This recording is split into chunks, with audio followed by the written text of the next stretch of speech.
Position જોઈ રહ્યા છે એ પોઝિશન એ પ્રકારની છે જ્યારે પણ કોઈ સાયરન વાગે અને એ સાયરનના અવાજથી એક મેસેજ જાય છે નાગરિકોને કે આ તૂટક સાયરનનો અવાજ એટલે એક ભયજનક સાયરનનો અવાજ છે।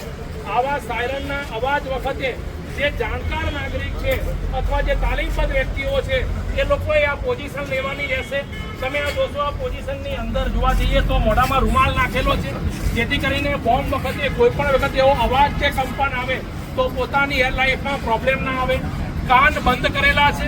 કાન બંધ કરવાનો હેતુ એવો છે કે બોમ્બને કારણે કોઈ પણ કારણસર એવો અવાજ આવે એ અવાજના લીધે કાનના પડદા ફાટે નહીં। છાતીનો ભાગ પણ ઊંચો રાખેલો છે જેથી કરીને જમીનની ઉપર કંપન આવે તે કંપનને કારણે પણ આપણી છાતીમાં પ્રોબ્લેમ આવે નહીં।